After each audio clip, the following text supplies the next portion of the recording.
So was news rash on our list of topics for today? It was. Yes. Anyone have a rash?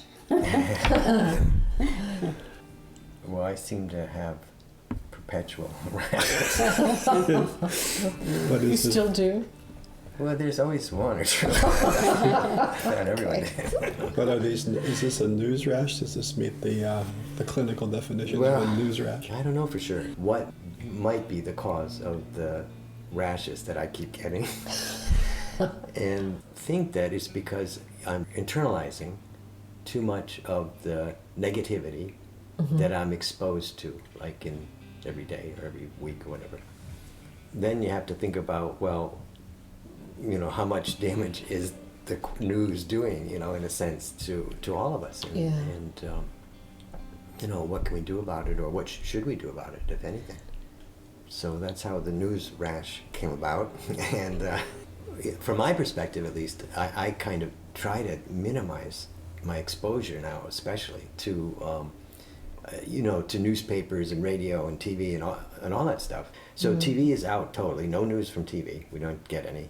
And as far as radio goes, I try to really keep that, you know, to a minimum or not at all. And in the place where I lose control, You miss commercials.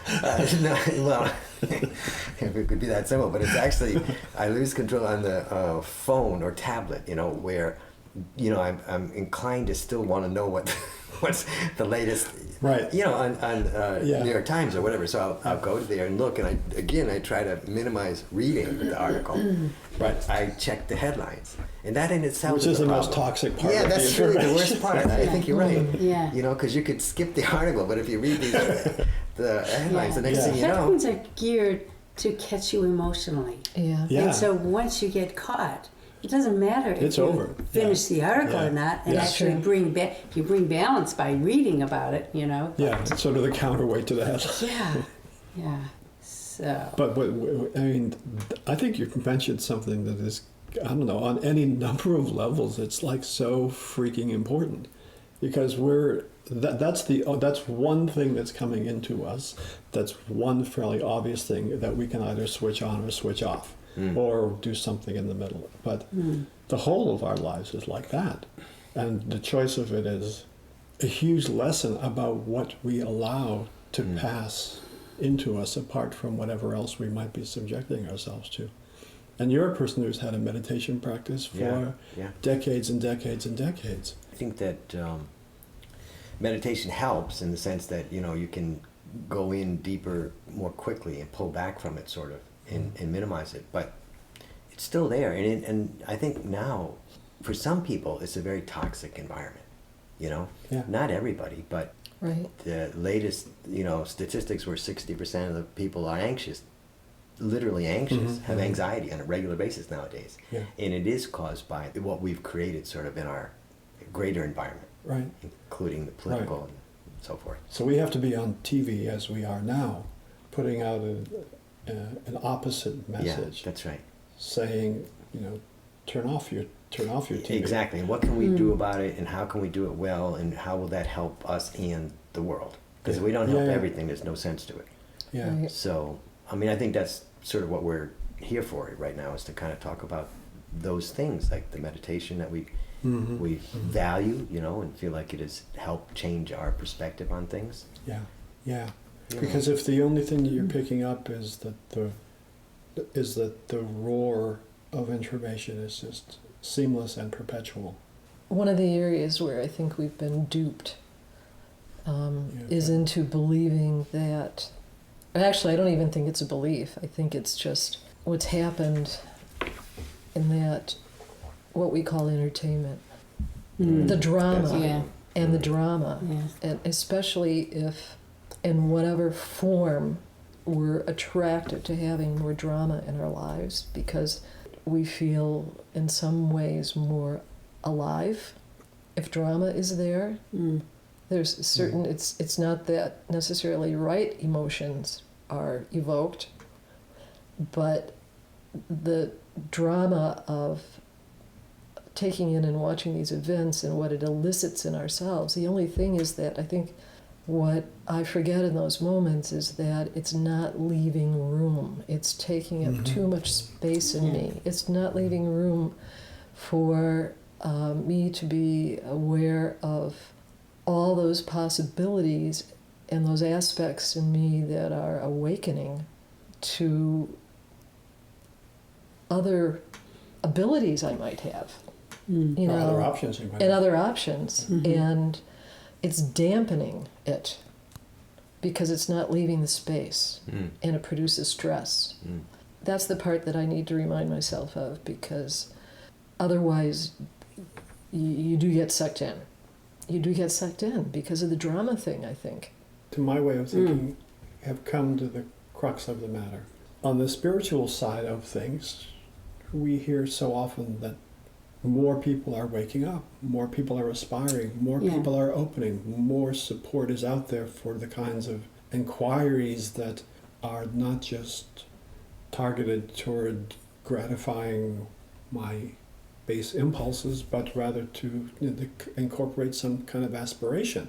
I'm toggling between worlds that I actually recognize pretty well. I want the new toy, and I want to understand who the hell I am and what I'm supposed to do and what transmission is about and why I should meditate. And in that field, that's the field I seem to be grappling with. I don't know what it's like for other people, because I would imagine they're bombarded by the same crap that I am. You point to being rather shaken by that. I say, absolutely, absolutely.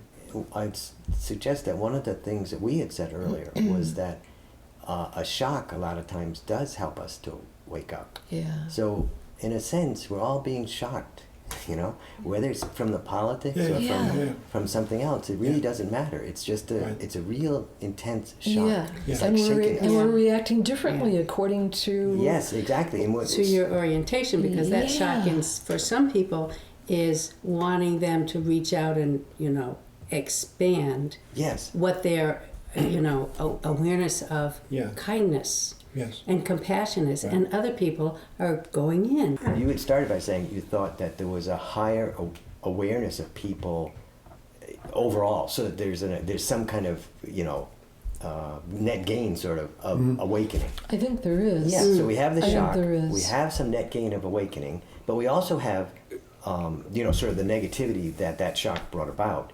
And one of the interesting things is, and we could ask ourselves how this works, but if vibration is the nature of reality, right, and if the essence is very subtle, and the grossness is a very dense vibration, you know, or not subtle, well, if more of the awakening happens, even if it's not, you know, exponentially a higher percentage, that subtle vibration seems to be able to overcome a lot of the negativity. So it's what helps create the balance, I think. Yes. You know, and so even though it's not like 50%, it's not 50% people meditating, 50% not. It's more probably like maybe 10% or some number, I don't know what it is, are starting to learn and to awaken. And fortunately, that is offsetting some of the other negativity. And I think part of the way that happens is that, you know, we talked about how, you know, what our true nature is, sort of, you know, and to what extent we remember that, you know, because every time you remember it, you don't go towards the negativity in the environment, you know? So there's a real big question about how to do a good job at remembering who we are, you know, because it makes such a big difference. It makes a huge difference. You know, and it is probably the only effective tool for overcoming the rest of it, you know. Plus, because it's like keeps you aware of how, you know, unreal it is. You know, because we're really something else, and here's this stuff that we're seeing and acting out. So it's all very unreal. It's like watching TV, you know. That's very unreal, and yet it affects us. And just that's, like it's real. but that's how we think and about it's a reality that we create as a group. Yeah, it's very much a group reality. But it so that's a challenge for us. It is, and as you were saying that, I was thinking about compassion, because when I watch, which I've certainly done my share of news, and there's an awful lot of negative stuff going on in the world. So it's, I'm taking that in too. I get riled up. I get riled up. And when I'm riled up and I'm in that state, I can't find compassion for other people whose view is different than mine. What I'm trying to say, though, is because this goes back to the news rash idea, is that if I'm feeding it too often, if I'm feeding that rather than feeding the open spaces in me. Yeah, yeah. Which is a really good way of putting it, because then that my open space can be nature. Sense of compassion it's becoming less. If I give too much time to the stuff that pulls me down, it's very hard, even for people who have been meditating. And so it just the creates person more of the has same. to individually be really conscious of what they want to feed. Yeah. Yeah. Into their environment and into their own hearts. Yeah. In the car, just I think yesterday, we were driving down the road, and there was somebody interviewed talking about, I think it was actually talking about anxiety or something. And one of the things they said was 30 minutes of walking in nature will offset an enormous amount of the problem. Yeah. That is So, true. so there's that's a big clue for us. It's like if you get back into the to the reality of our nature. It really offsets a whole bunch of the other illusion. And I experience it that way. Yeah. I definitely like getting into Yeah. nature, walking in the woods for me absolutely does that. Yeah, it is. It's kind of a really soothing thing, almost a spiritual thing. Yeah. Anyone who's spent any time meditating, I think, begins to understand that this is chosen. The field of noise is chosen. It doesn't appear that way very often, that it is to a degree a choice. It's almost like we're being pushed to recognize that it's a choice in that way, and we all choose how to respond in different ways. And for me, it's I have to work harder at being conscious, and I think it's a good thing in the end. But just to catch myself and be more clear and more defined in how I respond to things. Yeah. And I mean, it's the same with food. Yeah. It's the same with friends. It's the same with, how you organize your day. Yeah. Not that I have any business opining about that, or prescribing, but it's just that I get the sense at this age that there's so much of that is deserving of being questioned. And the only way through that door is, certainly I'm aware that I can examine this intellectually, but honestly, if I'm not sitting, if I don't have a meditation practice, I could get all weepy about how critical that has been in my time, to just be to be recognized that it's not all about Craig, and it's not all about winning a conversation, winning a discussion. It's really just about becoming unsaturated with this other stuff that we don't need. Other shit. I know you're going to say that.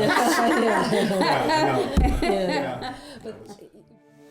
So this is a story about my first spiritual teacher. It's 30-something years ago, maybe. And one of the first conversations I ever had with the guy was at his shop where he was building these fancy fly rods. And as I got seated and the conversation began, I wasn't necessarily sure where that conversation was going to go. I said something, and his response to it was, "You're an interesting combination of arrogance and insecurity." And I remember being floored by that, partly because the first part of it sounded quite nice, you're an interesting combination. And then the second part of that was not all that exciting, which is a combination of arrogance and insecurity. So I've carried that for actually ever since then, and it's part of my daily thoughts about how I'm living my life, and also these are words that kind of guide me to understand where I might be, what I might be inclined to do at any moment. and what kind of trouble I might get myself into, or how far I'm off from really what I intend to do and what I intend to become. So if those words mean anything to anybody else who happens to be watching this, I thought, don't be afraid of those words. They're actually rather insightful, and they, I think, have contributed to kind of making me perhaps be a little bit more insistent on the need for balance in my time. Yeah. But you said something key earlier, and then you were kind of saying it too, about marketing. I think it's become very difficult for generations of people to separate their own thoughts and ideas from what has been marketed to us or presented by someone else. The point that you were making is just getting back to belief in oneself and having one's own perceptions. Yeah, I think because if you don't separate, you just become a reacting machine. Yeah. You're just a machine, and you react to what you've been taught to react to. Game over. We're at an extreme in terms of what we do get for news. It seems like it is so fear-based. And define the enemy as that, and define the friend as that. Right. Yeah, I think that's why we go back to the idea of focusing on the heart, and meditating in a way to experience that. Yeah. Because we're saying that that's one of the things that we all have in common, and that it's knowable, and that it is actually a really positive thing. That it, as you experience it, you feel more compassion, more love for people. So for each other and so forth. Yeah. And so that's the connecting link in a way to everything. And, and if we're all connected, then we're connected on that level, on the heart level, or the source level, or whatever you want to call it. But that actually causes another problem, because then... What problem is that? We need another problem. Okay. We need a beer. Yeah. What do we have for another problem? Only that everything is connected. Okay, so that means all of us are connected. That means all people are connected. So how do we get to the point where we are who we should be, or like we can be like that essence inside that's really good, and then like show that and display that and be that in all things that we do. Yeah. Right? Yeah, that's always the question. Yeah. I mean, if we can do that, and we can do that, we got it made, and in a way, okay, let's think of one way of thinking about the connection, because the connectivity is really important. And so if we say, to make it simple, that in the beginning there was source energy, and it was a singularity, and then out of that singularity everything came, right? I mean, it's the scientific view in a sense, because that's what they say. There was a singularity. That was the Big Bang. The Big Bang. Everything that we can know is from that. But there was only one singularity. That means that in one source. It means that everything is connected. We are all connected. There is a humanity, within our hearts that is stronger than what divides us. Correct. Right. Correct. Thinking about what you were saying about, being aware and awake and conscious all the time and available, etc. One of the things that helps me, or it seems as if I need it, is just knowing that this is not a should. This is not duty. It's about expanding into who I might really be, who I might really become, what am I here for, and what might I actually become. But it's not about good and bad. I get caught up in shoulds, duty, good and bad, and moving through the world, am I a good person or bad? Do I look okay? All these things that have to do with acknowledgement and being okay. A lot. Okay. There's a lot of that, but when that should gets removed, when I remind myself that it's about something, it's about becoming So who are we becoming? And that's the question. It's like, the only way I can think of it really is that source, I think of source energy. Okay, we've talked about that. And we can talk about it in terms of transmission because we have this meditation path where source energy is transmitted. What I think at a certain point, there's some kind of realization that the source energy equals love. See, I don't know why, actually, but that does seem to be the case, that the source energy equals love. And so if that's the case, and source's energy can come into me, and if I'm already filled with that, you know, if part of me in my heart has this essential component, which is the love that exists there, then the more that I can experience that, the more that that love will be part and parcel of my being. Like you said, I have to become what that is. Yeah. So I want to become what that essence is, and that is a loving essence, so I want to become that. Right. Or I will become that. Right. And the beauty of it is, to go on further with what you were saying, that love is not conditioned by how we think, what we think. It's not conditioned by anything. Not about what's right, what's wrong, what's all that stuff. It just becomes like the sun. It becomes something that will shine from you and be you, around you, and part of you, and it'll be there all the time because that's the nature of the essence of who we are. That's our own nature on a very deep level. So as we keep getting closer and closer to it, you know, then that love becomes more and more of who we are, and it just shines, and it just is.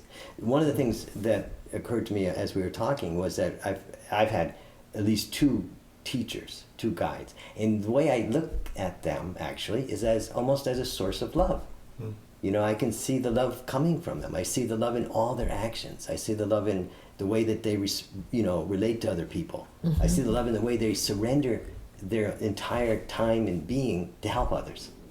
You know, and the compassion they feel for others. I mean, they don't care about what happens as far as their own personal being goes, because it's not really there. Their own personal being is kind of, as we think of it, it's going to the background, and what's in the foreground is this sense of the experience of love, which is part and parcel of who they are. And so that's what you feel when you're around them, and I think that's what they're trying to help others experience. Through working on opening their hearts. Yeah. Because you can't... Collaboratively. Yes, collaboratively. Because you Mm-hmm. cannot force it, and you cannot, again, I go back to the word should or duty. It can't be a duty, but it is a very real thing once you feel it. Yeah. You can work on creating the conditions to open yourself enough that you can begin to feel it. It's a very large feeling. Yeah. It's just an expanded, large feeling that is not separate from anything. But there are things we know that can sort of provide a segue to that feeling, you know, and that's like gratitude. I mean, when I find myself feeling so close like that, you know, there's so many different people these days who are really teaching and offering pathways to greater gratitude. Well, you know, one of the ways that one of our teachers described freedom was, he said that, you know, it's like the more that you opened up that heart that we've talked about, that heart center, and you allowed it to become more and more of who you are, the way that we would define freedom wouldn't exist really. You would just be who you are in the present, filled with love. That's all there would be. Yeah. Nothing else. There wouldn't be like, you know, I want to free to do something, or I want to go this way or that way. It would be just... Yeah. That would be like right or wrong or good or bad. Yeah, there isn't any of that. It's just being. It's just being, you know. Yeah. On a heart level, though, on a very pure heart level. And then that becomes who you are. And then, you know, those are the people that we look to, you know, like the Jesus Christ figure or the Buddha figure. And we see them and we see so much love, you know, in the way they are and so forth. And think that, wow, that's amazing. Is it possible for other people to be like that? Well, I say, why not? Sure. Yeah. Well, it sure seems like a lot is becoming available these days too. Yeah, from garbage to. Yeah, but good stuff too. You need a lot of good stuff to get us distracted in a good way. Yeah. As a as But opposed I find that it brings a lot of hope for yeah, that's right. where we're It going, does. but also what we have in us even right now.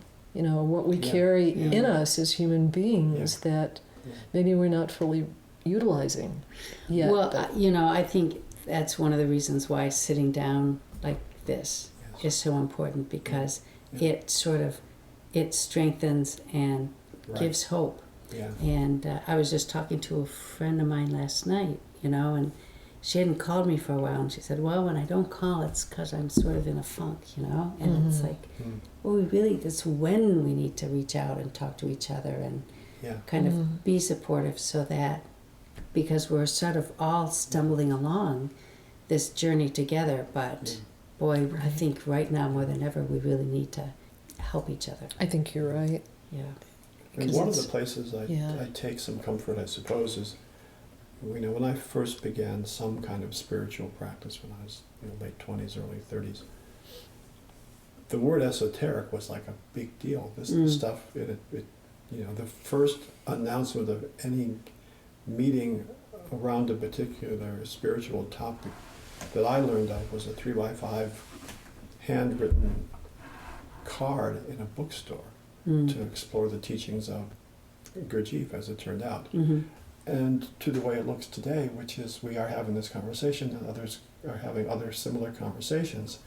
And these all may end up on some internet site where others can go, spelunking around to find stuff. And sometimes I have to remind myself that I'm aware only occasionally that, that this moment is in some ways a culmination of a certain bunch of things that happened a whole long time ago. I mean, that's true for us at our age, for sure. But it's also just the fact that some of these longer cycles are a little bit harder to glimpse. And it helps me to keep my relative perspective alive so that I'm not, chewed up by the insanity of this particular year as opposed to, some other year. Because it is, and next year. Yeah. So, but I'm thinking, I wanted to come back around to news rash. News rash. News rash. And just say it's sort of a deeper topic than I first thought, because it has a cute name. It has a real depth to what's going on. So. Yeah, but I mean, just like for John, he has specific indicators that let him know that he's having a response, like a rash. But a lot of us do not have it, at that level. But that's a very loud expression. Yeah, but you're aware that you're, for me, I feel it in my gut, and I recognize that my heart is like this, instead of like this. Right. So what do you do? That we're kind of clinching. Yeah. And I think, there's so many different processes. I mean, I listen to all these things. Yeah. So many different teachers have different 2-minute, 3-minute, 4-minute things that can help you. It's just a matter of finding what works for you and applying it, so that you can change. You can be more, I don't want to say in control, but it's really all up to each of us to be who we want to be as far as that goes. Right.